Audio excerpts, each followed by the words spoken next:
Hey everybody, Dirili here. Thank you so much for joining me for another Let's Play of Code Realize, Guardian of Rebirth. And yes, we have been on Impy's path for some time now, and were trapped, well, I guess are actually, trapped in Nemo's lair, and we are trying to find a way out now.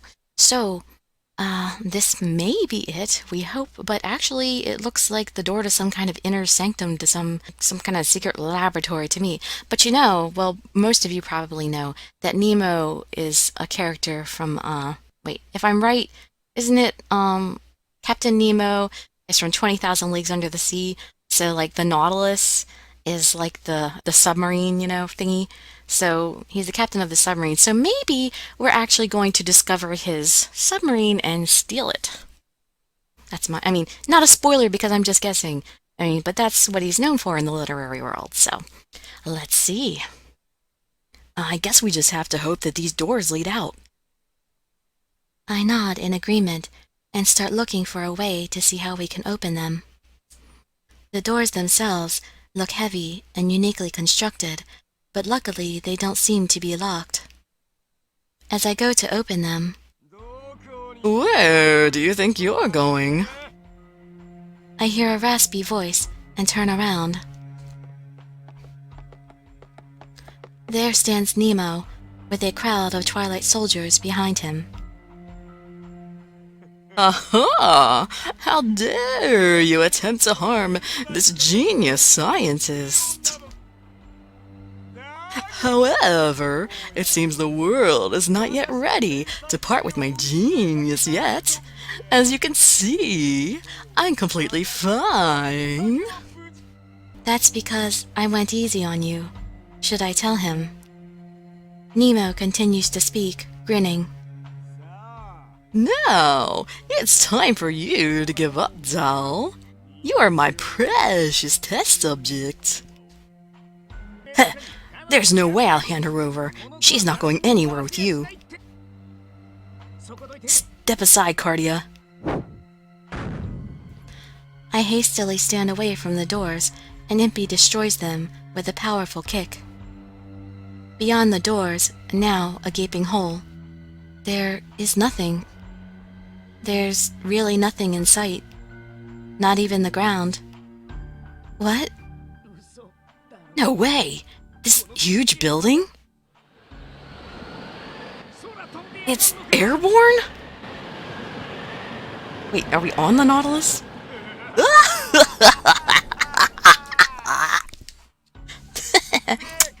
Ippy Barbicane! This is not a building. This is a fortress. A flying fortress. That's right. The world would be shaken when it beholds this immense battle airship. The Nautilus. The greatest strategic weapon, unmatched through all history. A flying ark created by scientific enlightenment. With this immense power, I shall show the world. And they shall see the greatness of science and my brilliant mind. Sorry, I had to extend all those because, you know, you see the typing. It literally does extend all of those words. I can't believe it. Is this thing seriously floating? That's right. Surprised, are you? I only joined the airship race to test fly several parts that were needed to complete the Nautilus. There's no place to run. We probably won't be able to escape by breaking a steam pipe like earlier. And even with Impy's strength, I don't think he can take on this many Twilight soldiers at once. But jumping out here would only be suicide. I glance over at Impy and see that he is mumbling something to himself in shock. Wait, it doesn't add up. And judging this thing's mass from how far we've run, there's no way this thing could be airborne. Could this be? Do you know something about it? Yeah, I know all too well. The thing I've been looking for in London all this time is right here. The thing you've been looking for. That's right. Thinking back, Impy had said that he came to the city to look for something important that had been stolen. He was cooperating with Lupin so he could help him find the item. Which means... Nemo, you're using my gravity alleviator in your Nautilus, aren't you? Yours? Nemo's mood shifts upon hearing Impy's words. No, you didn't. That device, completely beyond our understanding of technology? Impy Barbicane, are you saying you created it? That's right. I made that device so I can reach the moon. What's a gravity alleviator? Obviously, something that alleviates gravity. Simply put, it's a device that enables you to reduce an object's weight to as close to zero as possible. The reason this behemoth of a ship is able to stay aloft is thanks to a component that he stole from me. Stole? How dare you! I was given that device from a certain foundation that supports my philosophy. But still, none of that matters. I'm truly amazed. This makes you a true genius. You're on par with me. Splendid! Now that Master Isaac has disappeared, you are the only one who can understand my noble cause. How about it? What do you say to becoming my right-hand man, participating in this magnificent plan of mine? Is this magnificent plan you speak of to create a ginormous weapon using the device you stole from me? Not quite. I shall use this to demonstrate the greatness of science. And make the world, which refused to acknowledge me, bow down before the power of science. Then we can create a world in which we scientists can ignore any so-called ethics to satisfy our knowledge-hungry hearts. So what do you think? This makes you the greatest contributor to the Nautilus. Once I've taken over the world, I wouldn't mind giving you an entire half. That's ridiculous. There's no way he'll agree to that. Isn't that right, Impy? He nods gravely in response, then stares directly at Nemo. If you give me the half that has all the ladies on it.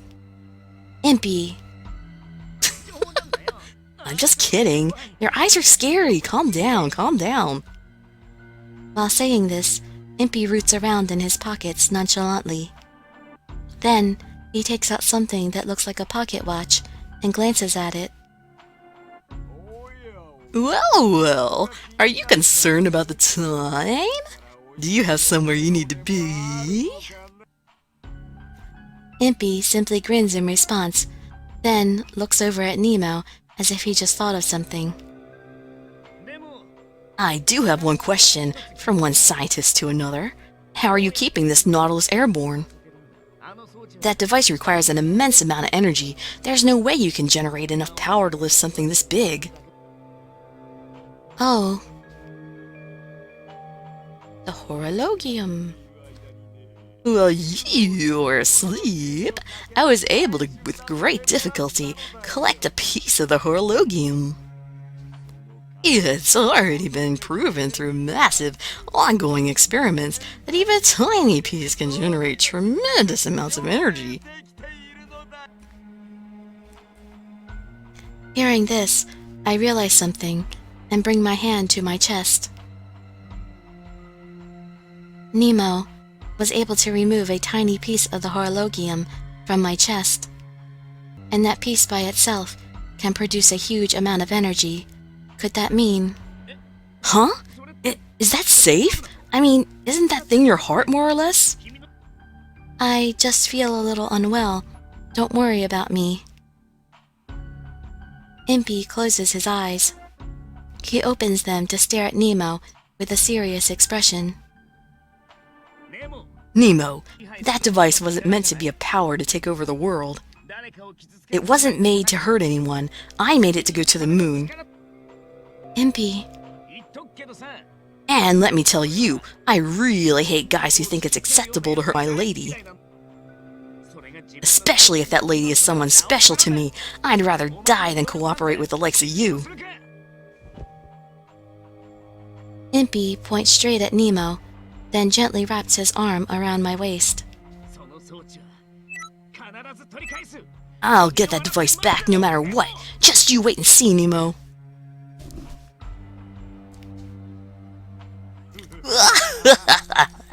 What are you talking about? You're so high up in the air. There's no place for you to run. Men, capture those two.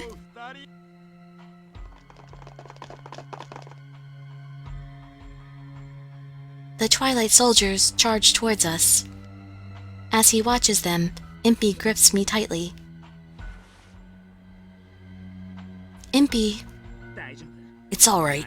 No matter what happens, trust me. Right after he says this, he leaps back with me still in his arms. He leaps without any hesitation. Out into the blue sky, on the other side of the doors. Ah! My clothes flap in the rushing air. I see the look of disbelief on Nemo's face, and the huge Nautilus getting smaller and smaller. The ground is far below us. The forest is like a green carpet. From this height, even the houses look like tiny specks. My perspective is thrown off, and it feels more like we're floating, not falling. Impy, why? Why would you do this? There's no way either of us will survive this fall. If we just let ourselves get captured, maybe I wouldn't have made it, but you could have saved yourself. Why would you do something so suicidal? I shouted in the loudest voice I've ever used into Impy's face right before me. But Impy simply closes his eyes calmly, with an expression as clear as the sky we're falling through. So, you're saying you don't care if you die, so long as I survive? Because I was never alive. Hearing my own voice makes me unbearably sad. I'm so frustrated that the selfish actions of a lifeless Stahl have robbed him of his life and future. But even thoughts like this will soon come to an end, in death. It makes me very sad. Don't worry about me. A doll that had no life to begin with is simply going to break and stop moving. But you're alive. You had a future and a dream of going to the moon. That's why you dying, it's wrong. It can't be right. Cardia, you're the one who's totally wrong. You can't die either. Why? Impy smiles kindly, despite the situation we're in. Hey, Cardia, do you believe in fate? What are you talking about? Do you believe in love at first sight? Huh? This is hardly the time. I do. Because from the moment I laid eyes on you, I had a feeling I would fall in love with you. And as I went on adventures with you and overcame countless dangers, I grew more and more certain of that feeling. Now, Cardia, when you get sad, I'm now 10 times sadder. When you smile, it makes me 10,000 times happier. I know nobody really takes me seriously, but I'm truly serious about this, I swear. Impy. So, don't say that you don't care if you live or die. That's going to make me 10,000 times sadder than you. Impy's speech makes me happy. I don't deserve this, yet his feelings for me make me feel so happy I can't catch my breath. But no matter what kind words he says to me, our lives will soon come to an end. I shiver as the ground grows nearer, and I hug Impy close. When he next speaks, His voice is very soft. Do you remember what I said earlier? What? If you say you love me, I can even fly. That's true too, you know. That's impossible. Are you sure? One thing is always true in both love and science, and it's that you never know until you try. Or is it impossible for you to love me? Impy looks at me intently. We continue to fall, still in one another's arms. It strikes me as very strange. The fact that I am about to die, and that he will die along with me. I forgot about all that in this moment. Before I know it, the words come from me, unbidden like a prayer. I love you, Impy. I love you too, Cardia. And then, a miracle happens. Cardia! Impy! A faint voice reaches us through the fierce wind. I see a black dot above us in the sky as we fall. The dot grows bigger and bigger, and its shape becomes clear. That's the ornithopter. Don't move around, you two! I'm coming for you! The ornithopter picks up speed as it plunges towards us. When it gets very close, a rope ladder is thrown from the cockpit. Impy grabs hold of it with ease. Phew! You made it! You really had me worried! Lupin slowly raises the ornithopter's nose, pulling out of the dive and into level flight. How are you here? I wouldn't say it's a miracle of love, but this was actually my doing. Right before we left the mansion together, I left a note along with a high-precision tracking device. You can't communicate with it, but you can see the locations of other devices, and can also transmit an emergency signal. Impy takes out the pocket watch he had looked at on the Nautilus and shows it to me. There are 2 lights blinking on top of a pane of glass. I set off the emergency signal right before Nemo's gas knocked me out. Then I checked to see that the ornithopter was approaching through this tracking device and dove into the skies. You were thinking that far ahead when you jumped. Of course! I wouldn't just leap off a cliff if I didn't think we'd survive. I want us both to keep living. Oh, and when I said I wanted the half of the world with all the women, I was just lying to stall for time, alright? ... No, seriously! I wouldn't lie to you! It was a stupid joke! ... Why aren't you saying anything? Cardia? I'm being honest! Once I'm in love, I'm the type who never strays! I'm just shocked. You really are an amazing person, Impy. Ah, you finally see my value as a man! Nothing is impossible for this genius engineer. Right. Do you know how risky this stunt was? You put yourself in my shoes, I had to catch you both in mid-fall. It's too much pressure. Yes, thank you too, Lupin. Mm-hmm. I suppose I'm just glad to see that you're all right. I had faith in you all along, Lupin. I love you, buddy. Feel free to jump back out whenever you feel like it, weirdo. Hearing Impy and Lupin bantering like old friends made me smile. Suddenly, intense pain, originating from the horologium, spreads throughout my body. I'm caught unprepared, and the pain makes me arch my back in reflex. Cardia! I feel Impy grab me in a panic. I'm fine. The pain has only ever lasted an instant before, but this time it continues. And before I know it, I'm fading into unconsciousness yet again.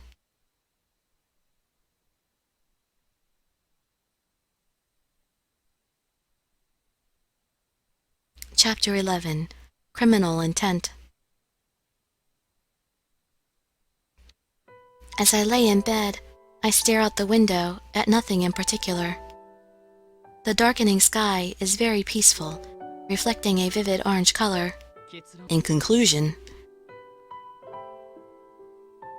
I turn to look back at him.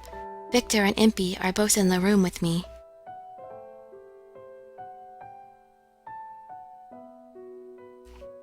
Victor seems conflicted as he stares at me. He seems a little hesitant about whether he should tell me his thoughts. Go ahead. you're unwell because of the missing piece of the horologium. Right. Because of the missing chip, the energy created by the horologium has undergone a change. But your body is unable to adapt to the new energy. So, what's going to happen? The poison within you is going to begin working against your body. If we let this go untreated, you won't live much longer. I see. I don't feel shocked. I had a feeling that this was what was happening. Impy, standing next to me, seems to have lost his usual light-hearted demeanor and is looking at Victor with a grave face. After our rescue in the ornithopter, I woke up in my own bed in the mansion. Impy and Victor came in right away and explained the situation to me. Outside, it's such a nice day that the sight of it almost brings a smile to my face. I feel like it's such a contrast to our current discussion of life and death. When you say let it go untreated, does that mean there's a way to stop it? Yes, there is. Actually, there's only one way. Retrieve that missing piece and put it back where it came from. The horologium has a very high affinity with its own material. If you bring the shard close, they will naturally fuse. That would save you. I nod at his words, but if what Nemo said is correct, then the missing piece is currently being used to power the Nautilus. Is it even possible to go up against that huge flying ship to get the piece back? It's going to be all right, Cardia. When I look up at Impy, he nods to me in determination. Strangely, just seeing that look on his face begins to give me hope. Yes, just like after we leapt out into the sky and he hauled in a miracle with both his hands. Oh, and one more thing. I'm still investigating this, but the poisonous properties of the horologium may have changed along with the crystal. That's why your poison has lost most of its effect right now, I believe. As far as my experience can determine, that is. The poison is gone? I can't say for sure, and it's unclear when the poisonous effect subsides. I'll keep trying to look into it a little bit more. All right, I don't know why, but that doesn't make me very happy. That's only natural. What Nemo said is hard to take in. Victor is sympathetic. I'm happy. Suddenly, Impy takes my hand and begins to take off my glove. Ah, but Victor said it lessened, not that it's gone. It might still be burned somewhat. Impy. I try to pull my arm away, but he holds on to me firmly.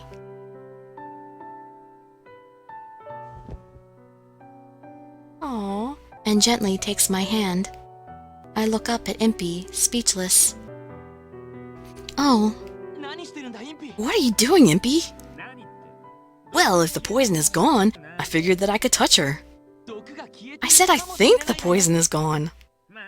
Yeah, but looks like everything's good, right, Cardia? Impy smiles while he says this. Well, are you still unhappy? His kind expression, his warm hands. Ever since I awoke, I had thought of myself as a monster. A monster who leads those I get close to and those who were kind to me to their deaths with the poison within me. I must not love anyone. I must not be loved. I shouldn't yearn for warmth. That was the monster I was. But now, it's as if the warmth that Impy is giving me is saying to me that I don't need to be a monster. I feel something warm rolling down my cheek. I look to Impy and squeeze his hand. Your hand is very warm. That's right. This is the warmth of a human hand. Impy's words only draw out more tears from me, and all I can do is nod. This is the first warm touch from another human that I have ever felt. I'm so glad that my first touch was from Impy.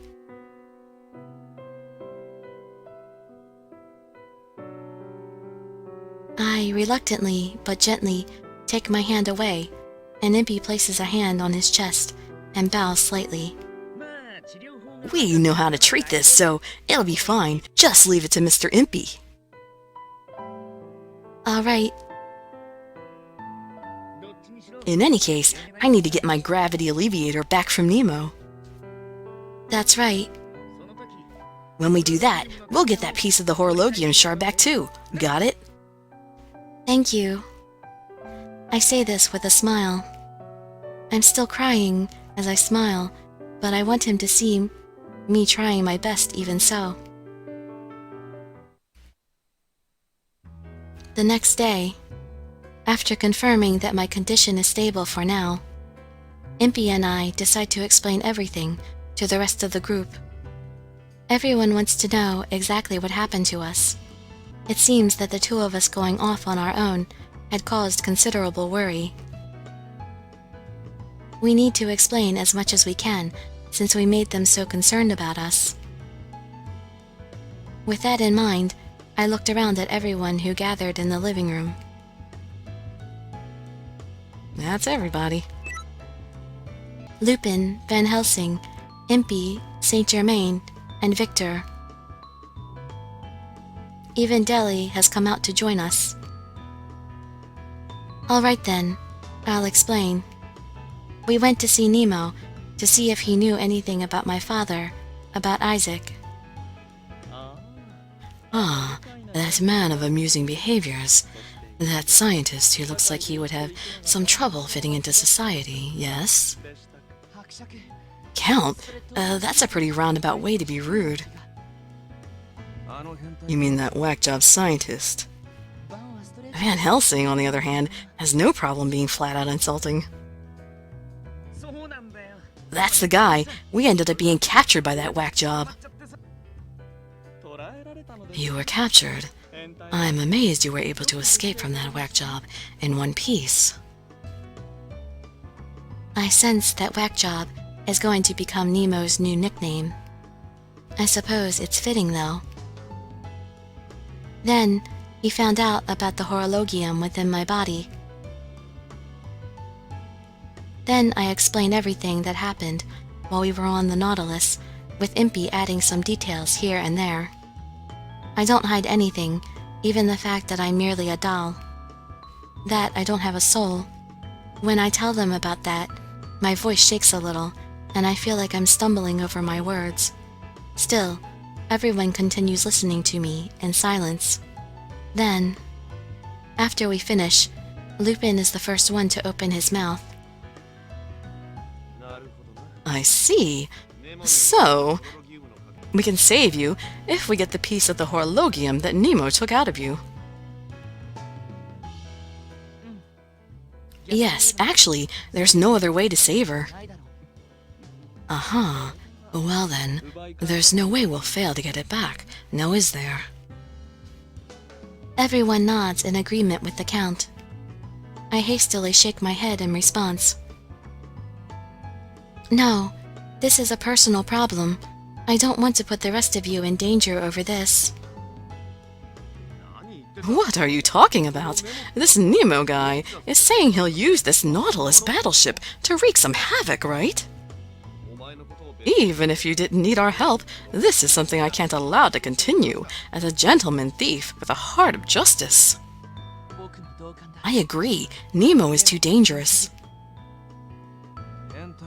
It's upsetting to think that a whack job might be ruling the skies. Let's shoot down this huge target, shall we?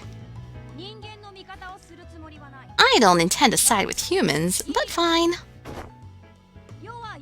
I will lend you, and only you, a hand, as you did save my life.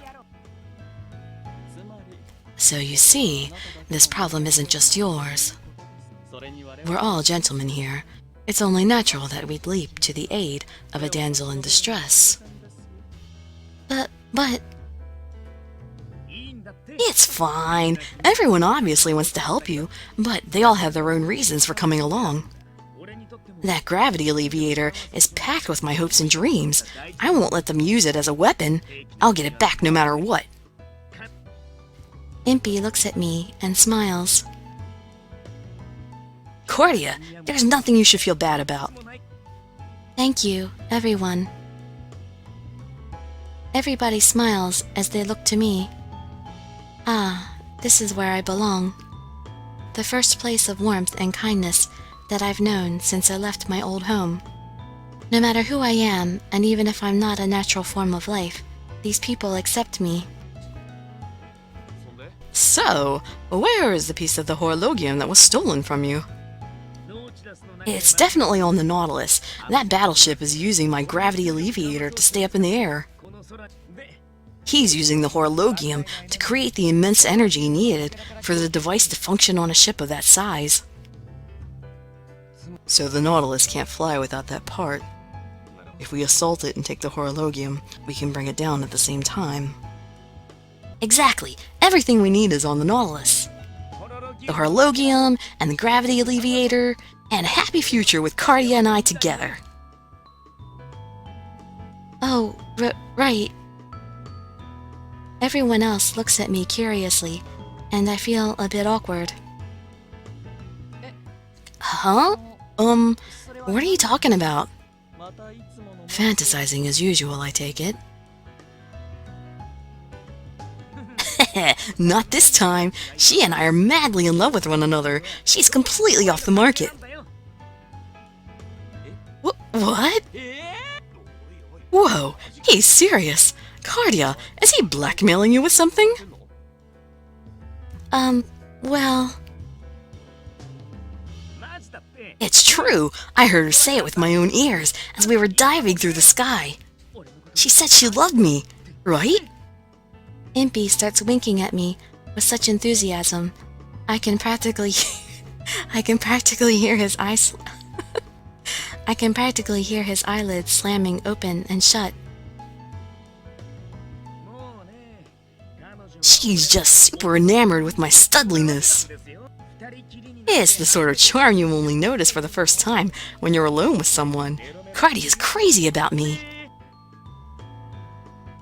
My body has gone beyond warm, and I feel myself burning with embarrassment. Even though what Impy's saying is about 60% true, the more I hear from him, the more I want to deny it. That was, I felt cornered. I tried to shyly make light of the situation, and the others take a breath and nod in understanding. I knew it. So you were blackmailing her. My. It would seem this was a false alarm. You really had me going there. Pathetic. Wait, it's true! Why are you acting like I'm playing just another joke on you all? Wait, that I love you was the real deal. There were sparks, right, Cardia? I'm not really sure what my emotional state was at the time. I was panicking and scared. What? Come on! But I really did. I was about to say something else when... Aha! I think we're going to leave this cliffhanger right here. Seems like the perfect spot to stop, because something exciting is apparently just about to happen, and we will put that in the next episode. So I hope to see you in my future videos, and I'd be grateful for any likes, comments, subscriptions, or shares with your friends to show some support. Thank you so much for joining me, and I wish you all health, happiness, and safety. Dirili signing out. Bye-bye, everybody.